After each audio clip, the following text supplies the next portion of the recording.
Hello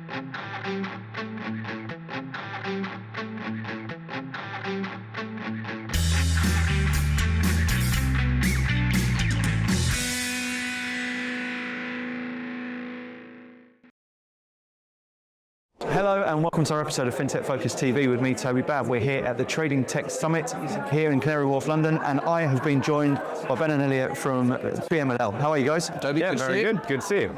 As always meet at these events. Lovely to see you both. You're back on a panel again today. Yeah. And it's a decent one. You've got a good conversation to be having later on. Before we kick off, let's say a little bit about BMLL. Tell us a little bit about you, the company. Sure. So BMLL is a historical data and analytics company.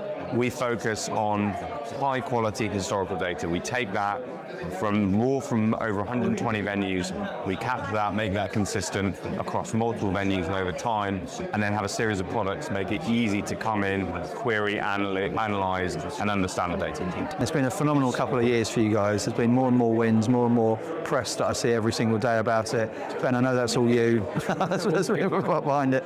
But let's talk about why. This is the panel which we're on later on is talking about leveraging data as a differentiator. You're seeing that all the time, I imagine, and it's hot on everyone's lips. Yeah, it's level 3 data, so it's very granular data. But I think the other thing, to add to what Elliot just said, we are deliberately historical data only.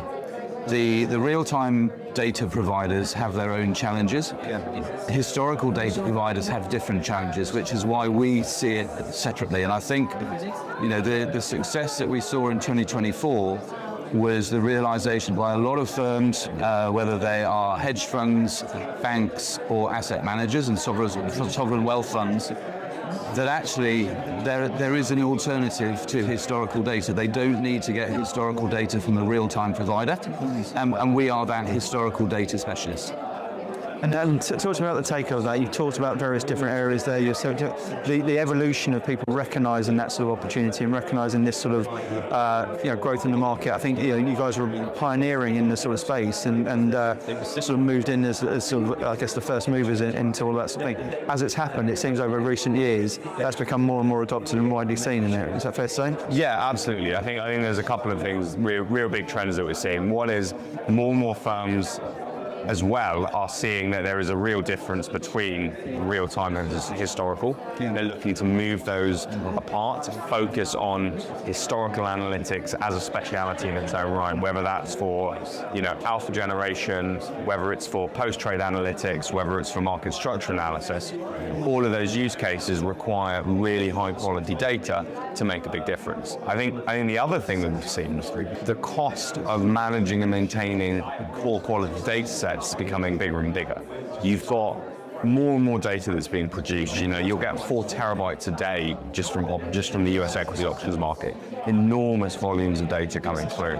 If you've got a low quality data set that has gaps, that has issues, that has difficulties managing, if you're then asking a quant to go and do some analysis on it, the first thing they're going to spend their time doing is just cleaning and scrubbing and managing their data before they can do anything of use of it. And I think what we're now seeing is a recognition that that is something that needs to change. And actually, high quality data allows you to come in and easily and quickly start doing analysis before otherwise you'd have to just clean that up. And I think that's sort of the evolution of tech to an extent around that has forced the issue on data even more so. Data's been a sort of word that people have been talking about for the last 2 decades, really, realistically. But it's never been more prevalent at the moment because of people recognising the advantages. And if I look at the theme through all of the panels today, we're talking about productivity and efficiency. And productivity and efficiency has its very sort of bowels, I guess, in data. And people are seeing the opportunities that come through from that. Where does that sort of come through? What would you see as some of the, if we're talking about innovation and data, leveraging data as a differentiator, what would you want to see coming out of that panel today? There's a huge amount of innovation. I mean, every conference and every panel talks about AI. Yeah, there was one earlier, and one of the answers to a survey question was it's all hype, and it got 7%. So there are people here who doubt that. The majority know that there is something there, and there are lots of players in that AI innovation space. A lot of it's about workflow, efficiency, optimization. the part we play in that is hasn't really changed that much. Ours is all about the data engineering. You can put all of these applications that are going to save time, create more alpha, whatever the end goal is. But ultimately, it's got to work on a really high quality underlying data model. And that's what we focus on. So we see our data being used in those applications, not run by us necessarily, but relying on our data processing. And what sort of messages are you looking to get out from that sort of thing? Because it's an interesting space, isn't it? When you're talking about there, as you say, that there's a room full of people who would call themselves innovators within here. There's lots of things there of people who are looking for that advantage. They're looking for that opportunity. They're seeing costs rise. They're seeing efficiency ever more important. They're looking for productivity gains in what they're talking about. From when if you look back at the end of your conversation, what would you want people to be taking away from what you'll be talking about on this? I think the biggest thing is that AI and advanced analytics tooling, all of that is useless if you're starting on poor quality data. You're not going to get something that's valuable. You're not going to get something that's able to give you real insights.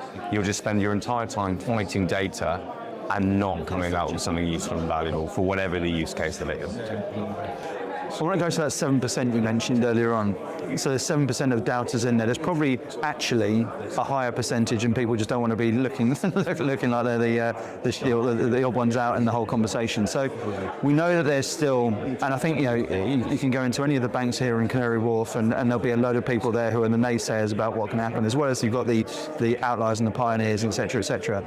What has to happen to convince that sort of, let's say 7%, but realistically I reckon it's probably nearer 13, I would suggest, of people who are there and scoffing at it and saying, right, it's not going to change, probably through a mixture of fear or ignorance or wherever it comes in through all the way through. What has to happen to get those people on board? Yeah. For me, it's actually coming up with a business use case that benefits from it. And I think there are some out there. So there was a panel earlier, and one example was optimizing the efficiency of an HR department, because AI can be used on huge amounts of text and offer a front end. And I think the example was, do we have a cycle to work scheme? Yeah. Well, yeah, I mean, I can look up on my HR site and scroll around, but actually if I could type it in, yeah, it'd be great. In the trading world, there are already examples out there. Look at market structure, for example. You can depict market share in multiple different ways, which we do. But actually, you could also expose a front-end chatbot that says, I have an order of X Vodafone. Where will I find the most liquidity between 9 a.m. and 11 a.m.? And that could be the front end. Now, that needs to be built, but ultimately, you're not going to be able to get the answer unless you've got the underlying data. Yes. Likewise, you've got a lot of hedge funds already have deployed large language models. They might not call it Gen AI, they'll call it AI. I learned about agentic AI this morning. It's all very, very new. And you can look at it as an IT development topic, but it has to have a use case, it has to have a business case. Yeah. And I think that's what this year we're going to see those coming out. Businesses are going to go, okay, we're doing this AI stuff. Can it help me with this? And when you start combining that business case with the technology, that's when you'll get the efficiencies. Yeah, and that's I think a really important thing. It's already come out in conversations I've had today. People looking at it and saying, right, everyone wants to be in the game. Everyone wants to be utilising AI. Everyone wants to be at the sort of forefront of it. Everyone wants to say they've got the cleverest data strategy, wherever it goes like that. But I think the thing for me that's quite interesting today is, what are you actually trying to do with it? Where's your actual goal? And that must be something you guys are seeing as well. Absolutely. I think there's a saying that it's AI until it's implemented, and then it's technology. The use case is really important here. Some machine learning and AI-esque models, they've been around for 25 years. The difference back then was you had to manage all your data yourself. You had to manage all of the tooling around the data. There wasn't a nice data science stack. These days you can get clean, high quality data. If you can get clean, high quality data, you can put it in a cloud-based database of choice, whether it's Snowflake, Databricks, others. Adding tooling on top to do machine learning, to use different technologies, that's a few lines of Python. 20 years ago, that would be coding up your own neural network in C++. It'd be thousands of lines of code and it'd be complex. And I think what we're seeing now is that whole stack is reducing the effort and what's needed, so the innovation can come in the form of better models, ways to tune it, ways to run, raise that analysis. It's all going to hinge on a business use case. Yeah. Not an LLM is not going to solve every business use case. Sometimes in trading, regression or simple models are just as effective. But the point is that is all underpinned by high quality data. So you don't have good data, you're training something on quicksand anyway. Yeah. So let's finish by talking about BMLL. As I said before, it's been a stellar couple of years for you. Headlines never far away. Some really interesting partnerships. I love seeing all the sort of news that comes through from it. What's 2025 looking like? What's exciting? What should we expect to hear from you? I think really building on the multiple different client types that we've now established. So we, over the last sort of 3 or 4 years, we've seen a natural evolution into the whole trading ecosystem. And trading is central to everything we do because of the order book data. So we started with exchanges as customers, then we built out to the sell side agency brokers. Now we're reaching the buy side consumers. And we've got a slightly different delivery model, interaction model with each one, because obviously their angle is different. But we're building up a common language, if you like, a data and analytics language that is common between all of them. So when an exchange communicates with their members, they can point to our analytics. Those members will be familiar with their analytics and they can pass them on to their buy-side clients who, when doing their TCA and their best execution, everybody is talking a common language, which has been lacking for a long, long time.